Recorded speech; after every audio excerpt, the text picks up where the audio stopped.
Morning student, इयत्ता 9वी साठी मराठी व्याकरण आपण घेतोय।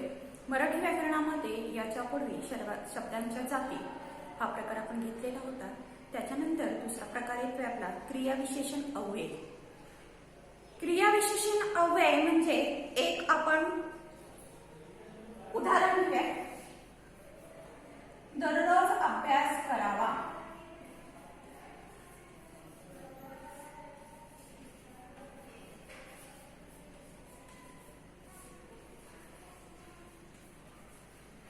दररोज अभ्यास करावा। जेवल्यावर पाणी भरपूर प्यावे। त्याच्यानंतर रानातून जाताना सावकाश आणि जपून चालावे। ओढा हळूहळू वाहतो किंवा देव सर्वत्र आहे। आता पुढील वाक्यामध्ये अधोरेखित काय केलंय तर दररोज अभ्यास करावा। दुसरा शब्द काय आहे दररोज। दुसऱ्या वाक्यात काय आलंय तर पाणी किती प्यावे भरपूर प्यावे। तिसऱ्या वाक्यामध्ये आले रानातून जाताना सावकाश आणि कसं जावे। दुसरा शब्द काय वापरलाय जपून जावे। चौथी ओळ आहे ओढा कसा वाहतो झुळू झुळू।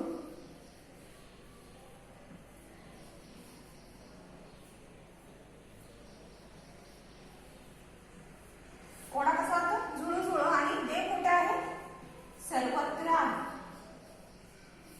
या 1, 2, 3, 4 आणि 5 याच्यामध्ये त्यांनी तुम्हाला काय दिलेले आहेत तर वरील वाक्यामध्ये जे ओळीमध्ये जे शब्द अधोरेखित केलेला आहे ते क्रियापद आहे। ते क्रियापदाबद्दल काय देते विशेष माहिती देते। क्रियापदाबद्दल जी विशेष माहिती तुम्हाला देतं ते असतं क्रियाविशेषण। क्रियापदाबद्दल जर विशेष माहिती विषयी तुम्हाला मिळत असेल, अभ्यास कसा करायचा आहे दररोज करायचा आहे। अभ्यास कसा करायचा आहे दररोज करायचा आहे। पाणी किती प्यावे भरपूर जेवल्यानंतर भरपूर पाणी प्यावे। कशी क्रिया करायची आहे प्यायची क्रिया भरपूरदा करायची आहे। भरपूर पोट भरून पाणी प्यायला सांगितलेलं आहे। म्हणजे भरपूर हे काय आहे क्रियापदाविषयी विशेष माहिती सांगितली। कोणती क्रिया करायची आहे पाणी प्यायची। पिणे पण कशी पिणे भरपूर पिणे विशेष माहिती दिली। तिसरं चालणे कसं चालायचंय सावकाश आणि जपून चालायचं। तिसरी आहे झुळू झुळू वाहते पाणी कसं वाहतंय वाहण्याची क्रिया कशी होते हळूहळू झुळू झुळू पाणी वाहत आहे। आणि देव कुठं राहतो किंवा कुठं बसतो तर तुम्ही सांगितलं सर्वत्र जिथं पाहाल तिथं देव आहे। असण्याची क्रिया कुठं आहे सर्वत्र आहे। देव नेहमी सर्वत्र राहतो किंवा नेहमी आपल्याला आपण म्हणतो की देव कुठं नाही असं नाही सर्वत्र सर्व ठिकाणी देवाचे वास आहे। आता हे क्रियापदाविषयी विशेष माहिती जे तुम्हाला देतं त्या शब्दाला काय म्हटलं जातं तर या सर्व शब्दांना तुम्ही काय म्हणणार आहे क्रियाविशेषण अव्यय। आता दररोज भरपूर सावकाश जपून हळूहळू झुळझुळू सर्वत्र ही क्रियाविशेषण अव्यय आहे। क्रियाविशेषण अव्ययामध्ये हा तुम्हाला म्हणजे काय हे कळालं असेल। म्हणजे क्रियाविशेषण अव्यय म्हणजे काय कळाले। त्याची आपण बरीचशी उदाहरणं घेतली 5-6 उदाहरणं घेतली। त्याच्यामध्ये जी क्रिया होती ती कशी करावी याच्याबद्दल जर विशेष माहिती तो देत असेल तो शब्द तर त्याला अव्यय म्हटलं जातं। कोणता अव्यय क्रियाविशेषण अव्यय। आता त्याच्यामध्ये किती प्रकार आहेत तर पहिला प्रकार आहे कालदर्शक, दुसरा आहे सातत्यदर्शक, तिसरा आहे आवृत्तीदर्शक, चौथा आहे स्थितीदर्शक, पाचवं गतिदर्शक, 6वं रीतिवाचक, 7 संख्यावाचक, 8 साधित आणि 9 सामासिक असे 9 प्रकार आहेत क्रिया विशेषण अव्ययाचे। आता लक्षात घ्या पहिलं घेऊया कालदर्शक। तुमच्या लगेच लक्षात आलं असेल कालदर्शक जो काळ तुम्हाला सांगतोय त्याच्याबद्दल विशेष माहिती तुम्हाला सांगतोय तो आहे कालदर्शक। पहिलं काय आहे आज उद्या किंवा परवा पूर्वी मागे हल्ली आता आधी सध्या तूर्त जेव्हा तेव्हा किंवा सांप्रत इत्यादी सगळे शब्द येतात कालदर्शक। कालदर्शक काय काय आहे? आज, उद्या, परवा, जेव्हा, तेव्हा, पूर्वीच्या काळामध्ये किंवा पूर्वी, आत्ता, हल्ली, मागे, हे जे काही आहेत शब्द ते आहेत क्रिया विशेषण अव्ययामधला पहिला प्रकार आहे कालदर्शक. काल दर्शवणारे क्रिया विशेषण अव्यये. दुसरा भाग आहे म्हणजे मी आता त्याचा वाक्यात उपयोग करा म्हणून मी पेपरमध्ये देईन. तुम्हाला पहिला भाग क्रिया विशेषण अव्यय कालदर्शक अव्यय याच्यामधला हल्ली एवढंच दिलं आणि तुम्हाला म्हटलं की वाक्यामध्ये याचा उपयोग करा किंवा काल दिलं, काल शाळेला सुट्टी होती असा तुम्हाला वाक्यामध्ये उपयोग करावा लागेल, त्याला 1 मार्क असेल. दुसरं दिलं वाक्यामध्ये हल्ली, हल्ली संगणकाशिवाय काहीही काम चालत नाही, हल्लीचा वापर मी असा केला. दुसरं एक आहे तो आहे सातत्यदर्शक, सततपणा दाखवणे. क्रिया ही सतत घडतीये त्याला सातत्यदर्शक क्रिया विशेषण अव्यय असं म्हटलं जातं. त्याच्यामध्ये सदा, सर्वदा, सतत, नेहमी, वारंवार, नित्य, दिवसभर, रात्रभर, अद्याप, आजकाल असे सगळे हे सातत्य दर्शवणारे सतत घडणारी क्रिया. त्याच्यामध्ये तुम्हाला उदाहरण दिलं, वाक्यामध्ये उपयोग करा. सतत, माणसे सतत ज्ञान मिळवत राहणे किंवा माणसाने सतत ज्ञान मिळवणे. सततचा वापर मी वाक्यात उपयोग केला त्याला 1 मार्क.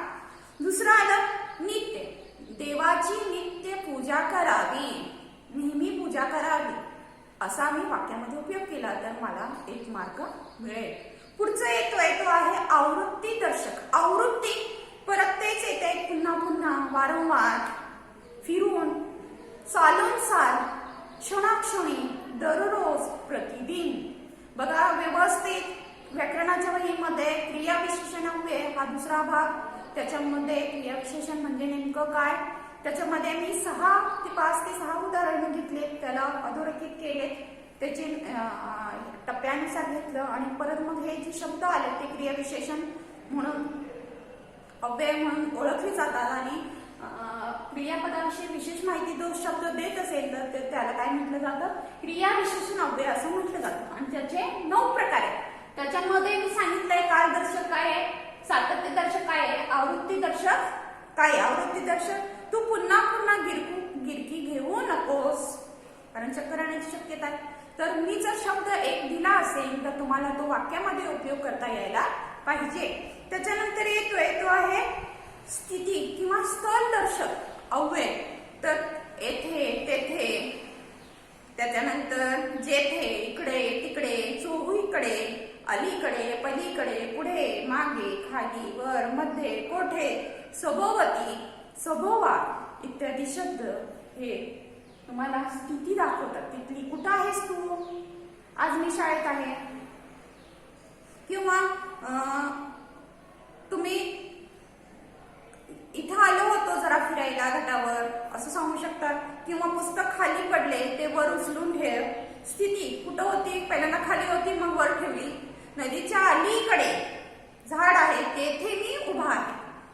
म्हणजे कुठं उभा आहेस तिथं स्थिती तुमची दाखवणे, त्याला स्थितीदर्शक असं म्हटलं जातं. गतिदर्शक, गतिदर्शक मध्ये मागून, पुढून, वरून, खालून, इकडून, तिकडून, इथून, तेथून असे दूर, लांब, माझे घर फार लांब आहे, तिथून उडा वाहतो, हे दोन्ही गतिदर्शक आहेत.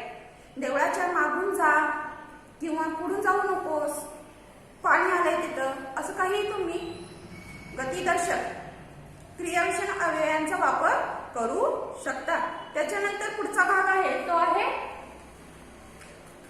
रीतिवाचक.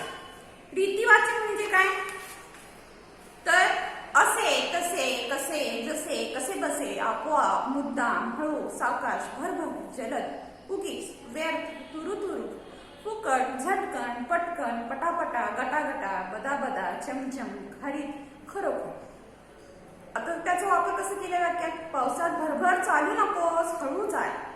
राजू पटकन खातो आणि गटागटा पाणी पितो. म्हणजे हे जे क्रिया 2 वेळा वापरले गेले, पटकन, पटापटा, गटागटा, झटकन, बदाबदा, चमचम, मुद्दाम, कसे बसे, खचित, खरोखर, हे सगळं काय आहे, रीतिवाचक आहे. रीत आहे की एकामागून एक शब्द जोडून वापरले जातात, त्याला रीतिवाचक क्रियाविशेषण अव्यय असं म्हटलं जातं. संख्यावाचक, संख्या आहे, कितीदा करतोय, भरपूर अभ्यास करतोय. पाणी कितीदा पितोय, भरपूर पाणी पितोय.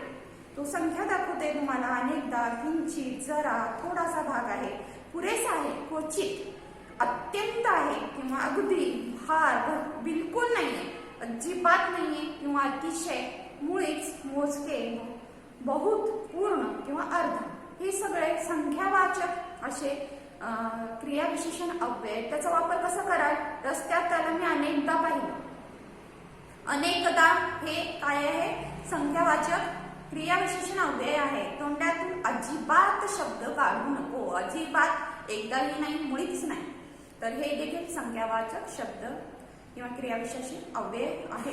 साधी, दिवसा, रात्री, वस्तुतः, अर्थतः किंवा व्यक्तिशः, कित्येकदा, त्यामुळे, मोठ्याने, एकदा, इतक्यात, एकत्र, सर्वत्र, हसता, इकडून तिकडून, मनपूर्वक, कालानुसार, शास्त्रीयदृष्ट्या. ही सगळे शब्द क्रियाविशेषण अव्यय हे साधित आहेत, काहीतरी साध्य करतात. म्हणजे त्याने मनपूर्वक आभार मानले. आभार कसे मानले, मनपूर्वक मानले, मनापासून मानले. हे साधित आहे, काहीतरी साध्य म्हणे. त्याच्यानंतर तो मोठ्याने ओरडला, त्यामुळे मी चमकून पाहिले. मोठ्याने हे साधित क्रियाविशेषण अव्यय आहे आणि मोठ्याने. तर हा देखील काय साधित, साध्य म्हणे, काहीतरी साध्य झाले असे. त्याच्यानंतर लास्ट आहे सामासिक. आजन्म हा सामासिक आहे. बरेच शब्द एकत्रित आलेले असतील तर तो सामासिक बनतो. म्हणजे यथाशक्ती, घरोघर, गावोगाव, गल्लोगल्ली, हर घडी, गैरहजर, बिनघोर असे जे शब्द आहेत ते सामासिक आहेत. बऱ्याचशा लोकांसाठी वापरले जातात, म्हणून त्यांना सामासिक शब्द असं वापरले जातात. गरजूंना यथाशक्ती मदत करा. यथाशक्ती किंवा हा जो शब्द आहे तो सगळ्यांसाठी वापरला गेला, म्हणून सामासिक शब्द आहे. राजू शाळेत गैरहजर राहतो. किती दिवस गैरहजर राहतो तर तो शाळेत येतच नाही. गैरहजर हा देखील काय सामासिक शब्द वापरला गेला. तर ही क्रियाविशेषण अव्यय झालेली आहे. क्रियाविशेषण अव्यय म्हणजे काय, कोणकोणते उदाहरणं घेतली, त्यात 5 उदाहरणं मी घेतली. की 5 उदाहरणं लिहा, म्हणजे काय लिहा, 9 आणि 9 मध्ये पहिल्याला कोणती, दुसऱ्याला कोणती, प्रत्येकाचे 2-2 वाक्य तयार करा प्रत्येक शब्दाला. असं तयार करून तुम्ही माझ्या व्हॉट्सअपच्या नंबरला पाठवून द्या. पुढचं एक अजून एक घेते मी, ती म्हणजे म्हण म्हणजे काय. तुम्हाला प्रत्येकाला म्हण म्हणजे काय माहितीये. म्हण म्हणजे अनुभवाचा अर्थ असतो, तो सौंदर्यपूर्ण असतं, नादमय वाक्यात गुंफलेलं असतं आणि लोकवचन असतं. पूर्वापार चालत आलेले परंपरेचे शहाणपण म्हणजे म्हणीतून साठवलेले हे वाक्य असतात. म्हणीमध्ये थोड्याच शब्दांमध्ये बरंच असं ज्ञान ग्रंथित केलेलं असतं. करावे तसे भरावे. म्हणजे जे कार्य तुम्ही चांगले करता त्याचं फळ तुम्हाला नक्कीच चांगलं मिळतं. वाईट करत असाल नक्कीच त्याला तुम्हाला वाईटच मिळणार आहे, असं तुम्हाला परिणाम प्राप्त होत असतं. खूप शब्द न वापरता अनुभवातून मर्मावर बोट ठेवलं जातं, त्याला त्याची किमया साध्य होते ती म्हणीतून. आता ही म्हण म्हणजे काय झालं, आता तुम्हाला त्या काही म्हणी तुम्हाला जेवढ्या काही येतात तेवढ्या सगळ्या म्हणी तुम्ही लिहायच्या आहे आणि त्यांचा अर्थ सांगायचा आहे. आणि वाटल्यास काय करायचे की जेवढ्या मिळतील तेवढ्या. मला आता गाढवाला गुळाची चव काय, अर्थ काय, उत्तम ज्ञानाची पारख नसलेल्या माणसाला ते ज्ञान कुचकामी वाटते किंवा चांगली गोष्टीचा आस्वाद घ्यायला आड्यानाला येत नाही, असं याचा अर्थ होतो. गुळाला गाढवाची चव काय. दुसरं आहे दिव्याखाली अंधार. म्हणजे आपण दुसऱ्याला मार्गदर्शन करतो पण आपल्याकडे काही अज्ञान असते. हे दुसरं झालं. थेंबे थेंबे तळे साचे. थोडं थोडं संचय केल्याने खूप मोठी गोष्ट देखील आवाक्यात येऊ शकते. चोऱ्याला चावलावी चोर करीना होऊ की चूक. निंदनीय कर्म करणाऱ्या माणसाला एखादं संकट आलं तरी देखील तो कोणाला सांगता त्याला येत नाही. मूठभर मिया हातभर दळ. एखाद्याला आपल्या योग्यतेपेक्षा अधिक ऐट जो मिरवत असेल तर ते हास्यास्पद ठरतं. अशा प्रकारे 5 ते 7 म्हणी मी तुम्हाला घेतलेल्या आहेत. दोन्हीही प्रकार म्हणजे व्याकरणाचे आहेत. दोन्हीही तुम्ही तुमच्या व्याकरणाच्या वहीमध्ये लिहायचे आहेत आणि हे दोन्ही पेज भरून लिहिलेलं मला माझ्या नंबरवर पाठवायचं आहे. जास्तीत जास्त लोकांनी अभ्यास करायचा आहे. अभ्यास केलेला माझ्या व्हॉट्सअपला नंबरला टाकायचं आहे. काहीही अडचण आली तरी तुम्ही माझ्या व्हॉट्सअपला नंबरला कॉल करू शकता. तर आपण इथंच थांबूयात. नमस्कार.